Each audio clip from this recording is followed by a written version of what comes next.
Así es por todos los siglos. Amén. Así es como termina esta canción, que ya tenemos tiempo escuchándola y vamos a seguir escuchando, hermanos, hasta que nos salga algo más y podamos hacer un poco más de variedad. Es difícil escoger canciones y más que no tengan esto de copyright, que te lo quiten, y editar los videos es más difícil. Bueno, mi nombre es Juan Carlos Pérez, les doy la cordial bienvenida a un podcast más, a una transmisión en vivo en más a través de Facebook Live. Esto recuerden que lo ponemos ya una vez grabado o transmitido, lo pasamos a YouTube en JC Bible, el podcast. Ahí pueden encontrar el demás material para quien se agrade y desee escuchar los demás devocionales y demás material que tenemos ahí. Y me da mucho también adelantarles que estamos nuevamente trabajando en el libro de Génesis.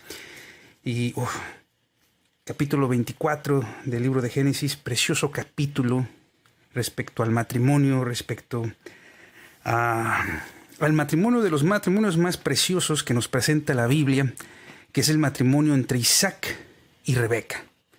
Uno de los matrimonios más emblemáticos, por lo menos para mí, para el conocimiento o cómo fue que yo conocí la Biblia.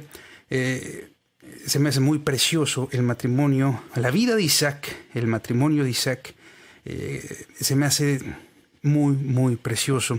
Y considero que hay muchas cosas que nos hablan también respecto al matrimonio de nuestro Señor Jesucristo con la iglesia. No creo que pueda abarcar tantas cosas que habla el capítulo 24, pero vamos a hablar de lo histórico y de algunas cosas que nos ayudan al día a día en nuestro conocimiento de la Biblia y el carácter personal en cada uno de nosotros, o lo que hace la Biblia espiritualmente en nosotros.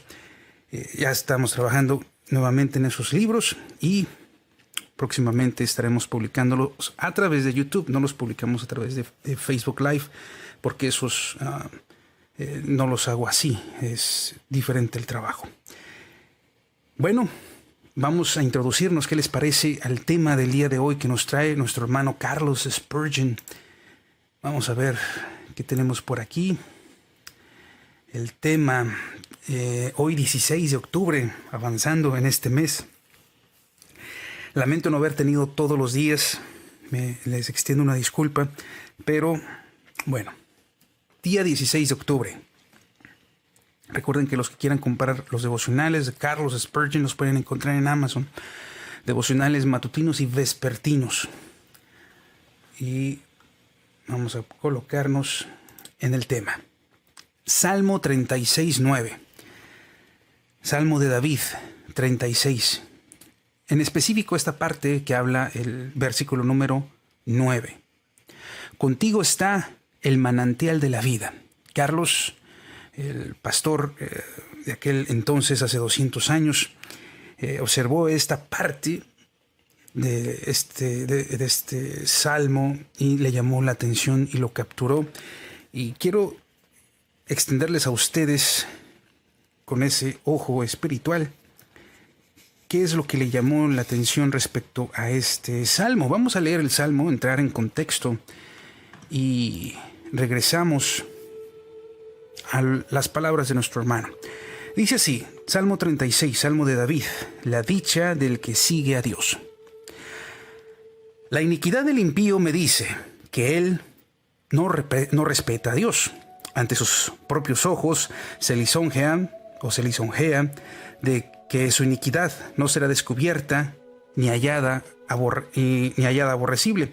Las palabras de su boca son iniquidad y fraude. Ha dejado de ser cuerdo y de hacer el bien. Aún en su cama planea el mal, se obstina en el mal camino y no aborrece la maldad. Señor, tu amor llega hasta los cielos, tu fidelidad hasta las nubes. Tu justicia es como los altos montes, tus juicios grande abismo. Señor, tú preservas al hombre y al animal. Dios, cuán precioso es tu invariable amor. Es por eso Por eso los hombres se amparan bajo la sombra de tus alas. Serán plenamente saciados de abundancia de tu casa, de la abundancia de tu casa, y tú les das a beber del torrente de tus delicias. De ti brota el manantial de la vida, y en tu luz vemos la luz. Extiende tu constante amor a los que te conocen, y tu justicia a los rectos de corazón. No venga pie de soberbia contra mí, ni mano de impío se mueva. Allí caen los malhechores, son abatidos y no podrán levantarse. Este es un salmo de David que hace al Señor, hablando de la dicha de los que siguen al Señor y del triste camino que llevan los que no siguen al Señor. Habla en específico del versículo 9, de que del Señor brota el manantial de la vida. Observemos con detenimiento las palabras de nuestro hermano. ¿Les parece?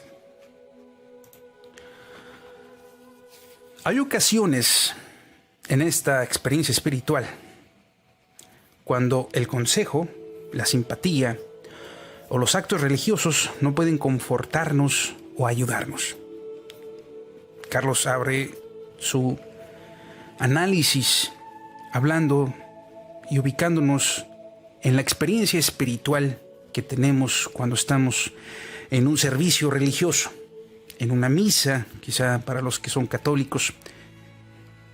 ¿Qué sucede cuando estamos allí? Dice, hay ocasiones en que la experiencia espiritual que se vive en el lugar, el consejo, la simpatía, los actos religiosos no pueden confortarnos o ayudarnos.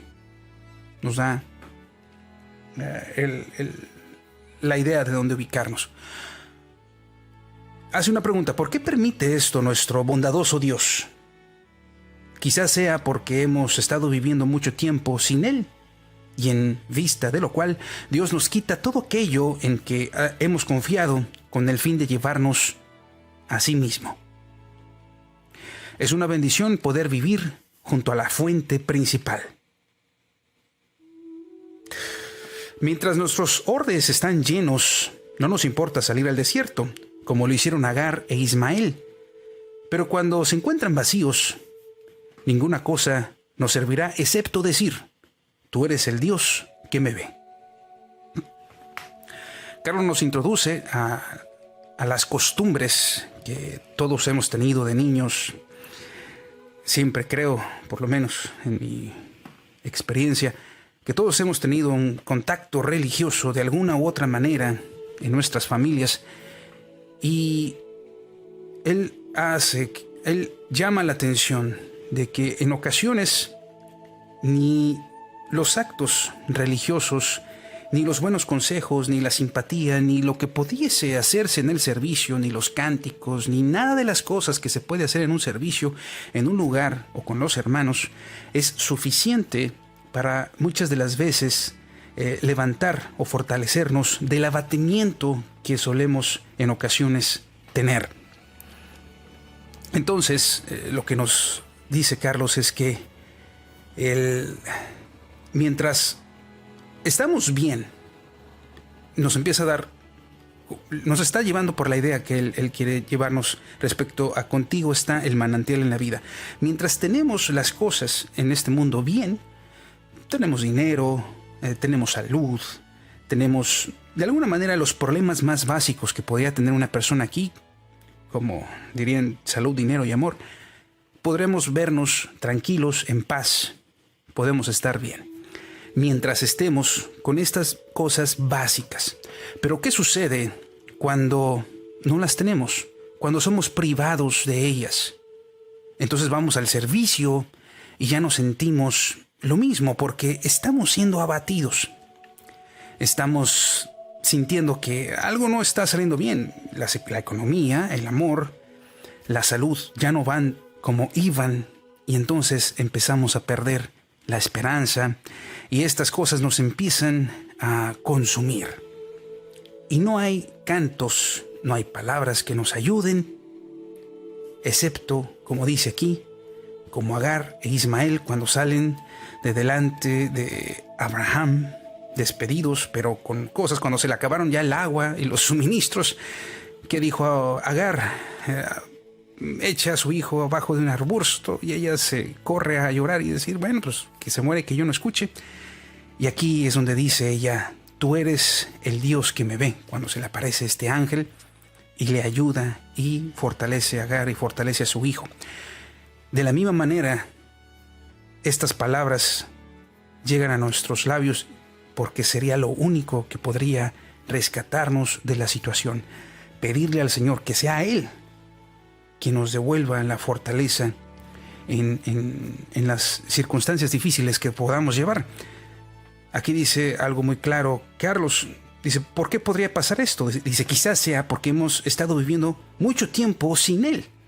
Cuando estábamos completos y no necesitábamos tanto de Él, entre comillas, pues no había necesidad de acordarnos de Él. Entonces el Señor, en vista de lo cual, nos quita todo y dice, entonces tendrás que venir a mí. Cuando se te acaben los suministros y no tengas suministros, tendrás que venir a mí. Entonces, dice aquí, tú eres el Dios que me ve. Nosotros somos como el hijo pródigo, dice Carlos. Amamos los charcos de los cerdos y nos olvidamos de la casa de nuestro Padre. No olvides, querido amigo, querido radio escucha, que podemos transformar las ceremonias de religión en charcos de lodo y en algarrobas para los cerdos. Sigue diciendo, esas ceremonias son santas, pero existe el peligro de que las pongamos en el lugar de Dios y entonces no tendrán valor alguno. Aquí, además de la circunstancia, aquí no solamente es como que está partiendo en varias posiciones el efecto del manantial de la vida del Señor. Muchas veces estamos sin darle la importancia a las cuestiones religiosas. Por estar poniendo atención o estarnos confiando en otras cosas, olvidamos la comunión con Dios.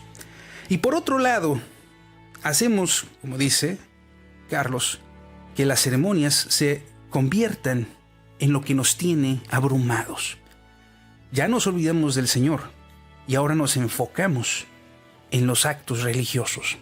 Y es por eso que mencioné al principio, tanto los católicos como los cristianos tienen el problema de convertir la ceremonia en un acto como si estuvieras adorando a Dios, pero adoras la ceremonia, adoras el acto, adoras los objetos y no adoras a Dios, que es el principal, el quien te va a poder sacar de esa situación, el que puede confortar tu corazón.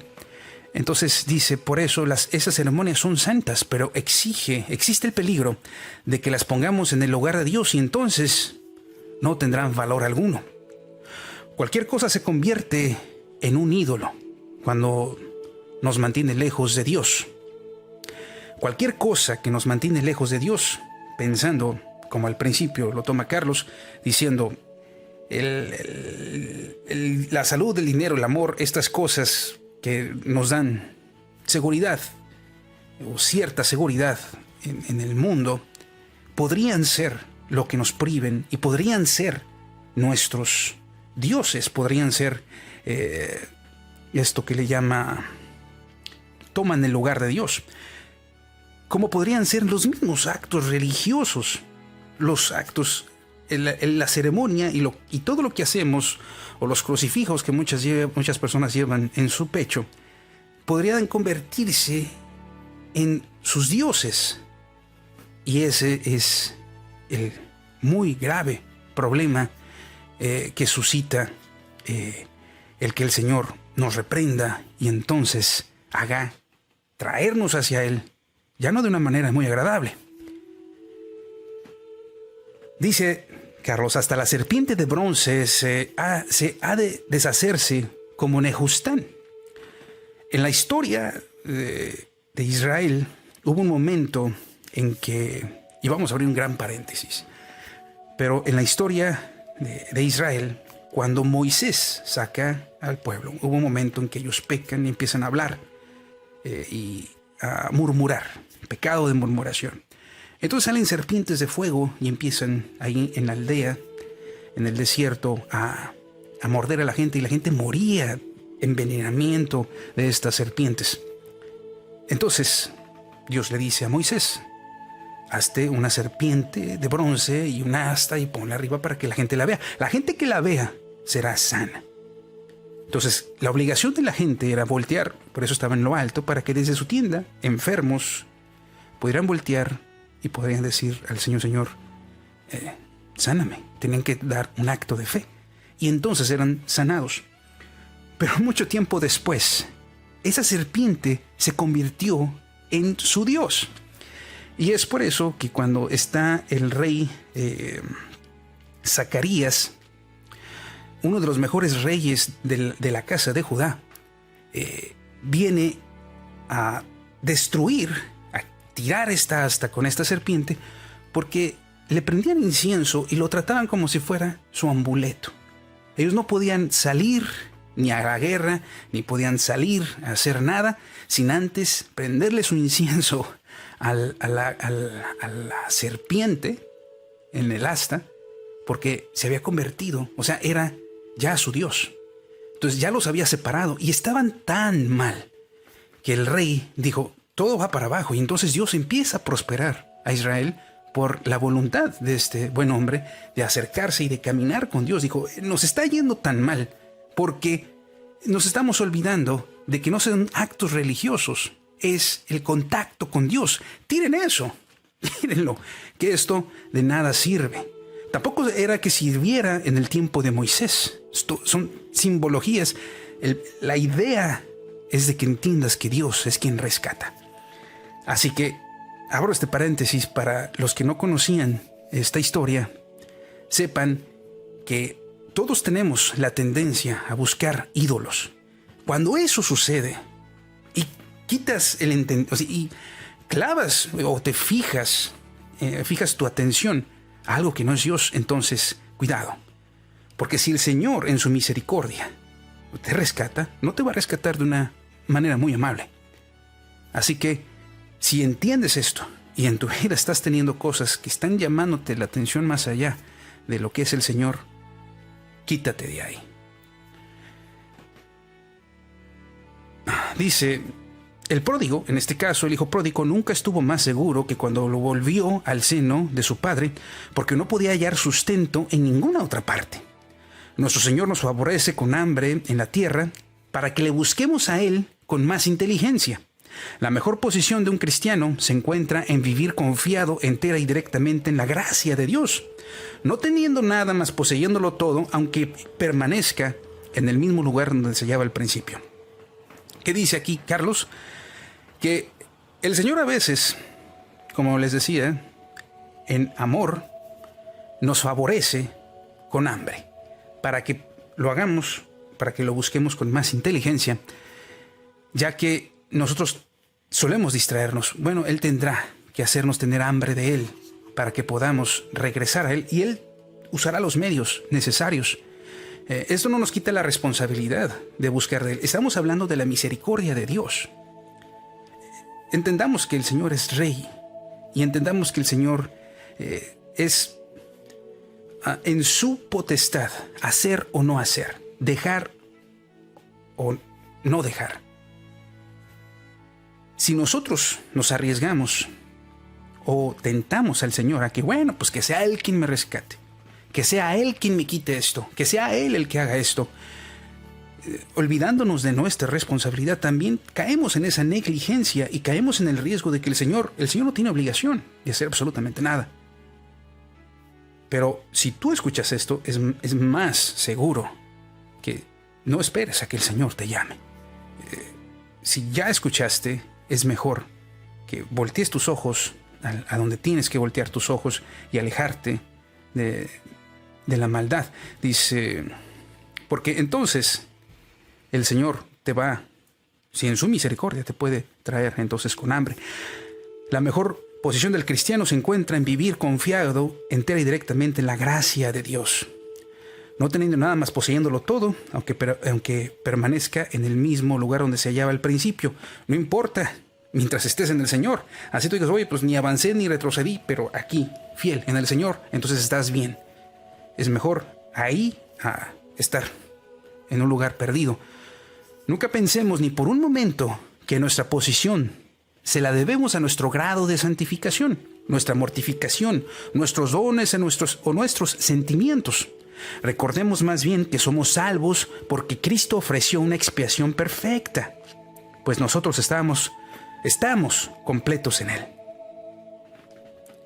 Volvemos nos agrega un extra de entendimiento diciendo esto, Carlos. No te confundas con las ceremonias. No te confundas porque todo te está saliendo bien. Y tampoco te confundas porque te consideras muy santo o porque te consideras una persona, como dice aquí, muy santificada. Eres una persona que se mortifica. Eres una persona con dones o con nobles sentimientos. No te confíes en nada de eso. Ni te confíes en lo religioso, ni te confíes en tus sentimientos, ni en tu posición, ni te confíes en tus posesiones. Carlos, ¿qué dice? Aunque no tenemos nada propio en lo que confiar, el descansar en los méritos de Jesús, su pasión y su vida santa nos proporciona la única base segura de confianza. Ok, nos ha despojado en estas palabras de todo lo que tenemos. El Señor nos ha despojado de todo. ¿De qué te vas a agarrar? ¿De tu dinero? ¿De tu bondad? ¿De tu adoración? ¿De tu santo? ¿De tu Mesías? Bueno, falso Mesías. ¿O te vas a tomar de Jesús?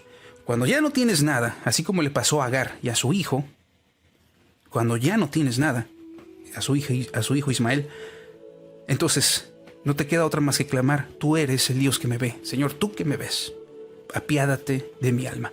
¿A quién tendrás que acudir? Sujétate de los méritos del Señor Jesucristo, que por eso murió por ti, y clama su sangre preciosa. Se despide Carlos diciendo: queridos amigos, cuando estemos sedientos, recurramos con avidez al manantial de la vida. Cuando estemos sedientos, cuando tú sientas esa carga, esa presión que no se quita con nada, cuando estés desahuciado inclusive, porque puedes tenerlo todo y a la vez puedes estar desahuciado. Hay gente que lo tiene todo y en la noche está llorando. No dudes en recurrir al manantial de la vida del Señor Jesús. No dudes en postrarte ante su cruz. El Señor murió por ti, como murió por mí. El Señor está allí llamando, es cierto. Escuche, cuando escuches su voz, no endurezcas tu corazón, no endurezcas y no seas ni egoísta, ni altivo, ni egocéntrico, ni nada. A veces el Señor nos humilla y no importa, porque la recompensa es grande. La paz del Señor y las cosas que el Señor trae en la vida de las personas que creen es grande. Y así es como termina este precioso devocional nuestro hermano Carlos Spurgeon. Y yo los voy a dejar, hermanos. Espero se mantengan en contacto. Recuerden jcbible.podcast. Lo pueden encontrar en YouTube. Ahí voy a estar subiendo la continuidad de los libros. Se acerca capítulo número 24 de Génesis. Y precioso capítulo. Dios los bendiga. Y estamos hasta la próxima. Quien me quiera acompañar, aproximadamente 8 o 9 de la noche, zona de Los Ángeles. Hasta la próxima.